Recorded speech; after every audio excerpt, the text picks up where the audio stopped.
Assalamualaikum warahmatullahi wabarakatuh. Buku berjudul Sejarah Maritim Indonesia ini saya tulis dan diterbitkan oleh penerbit Ombak Yogyakarta. Buku ini mencoba untuk memberikan ulasan mengenai sejarah Indonesia dari sisi kemaritiman. Jadi berbeda dengan sejarah Indonesia dalam pengertian umum.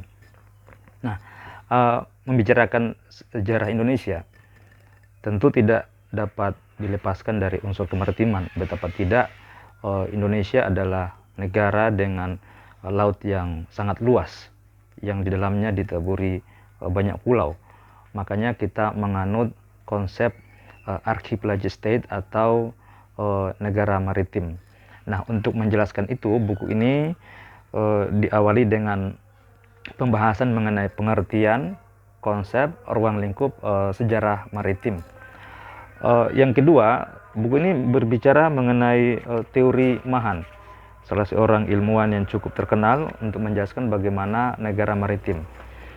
Nah, teori ini tentunya sebuah pengalaman bagaimana bangsa di Eropa sana punya kisah tentang kejayaan di bidang laut. Dan saya ingin menggunakan teori itu untuk melihat bagaimana sejarah Indonesia. Pada buku ini diawali dengan pembicaraan mengenai perkembangan awal dunia pelayaran perdagangan maritim Asia berkaitan dengan pengalaman bangsa Indonesia. Kita mengenal sejumlah jenis armada yang kita sebut dengan jong ataupun juga jung sebagai alat transportasi di dalam aktivitas pelayaran perdagangan Nusantara. Pada mulanya kita mengenal kerajaan-kerajaan yang berorientasi maritim. Misalnya ada Funan, ada Koyin, dan juga ada Kantoli. Semua kerajaan itu kelak menjadi cikal bakal bagi kerajaan-kerajaan maritim di bagian barat Nusantara, terutama adalah Sriwijaya. Nah, buku ini membicarakan juga Sriwijaya, satu kekuatan maritim yang terlama dalam sejarah Indonesia, sekitar abad ke-7 sampai dengan abad ke-13. Bagaimana kerajaan ini bisa bertahan begitu lama, sejauh mana kebijakan penguasanya terhadap laut dan mobilisasi sumber daya untuk menguasai kawasan laut. Di dalam buku ini dijelaskan. Lalu buku ini juga menguraikan mengenai kerajaan Majapahit yang dengan baik pada masa-masa awal perkembangannya memanfaatkan potensi perdagangan maritim di Laut Jawa. Namun pada akhirnya kerajaan ini mengalami kemerosotan. Satu di antaranya adalah karena kerajaan ini mulai meninggalkan orientasi maritimnya dan beralih ke agraris atau pedalaman. Di sini juga saya menjelaskan mengenai Kesultanan Malaka. Ya.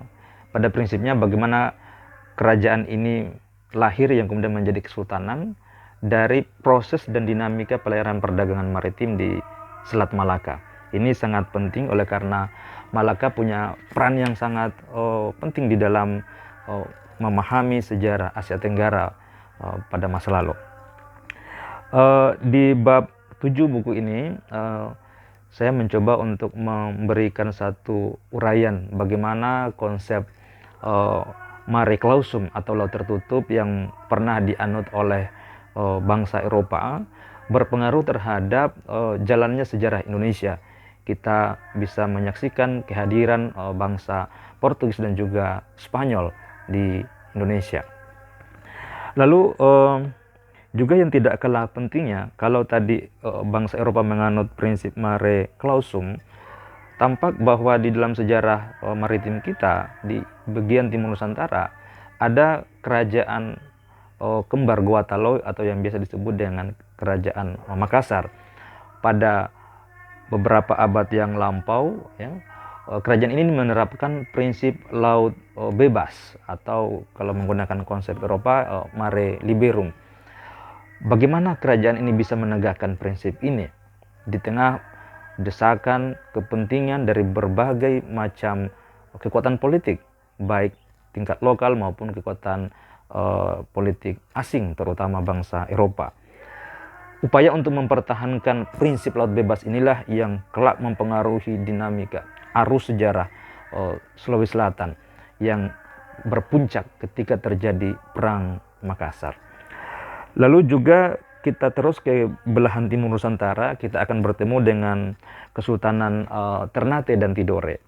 Nah, wilayah Maluku bagian utara khususnya sebagiannya adalah laut, sehingga apapun kekuatan politik yang dapat bertahan di sana itu sangat dipengaruhi oleh kemampuannya memobilisasi armada dan sumber daya manusia untuk bisa mempertahankan kedaulatannya secara politik.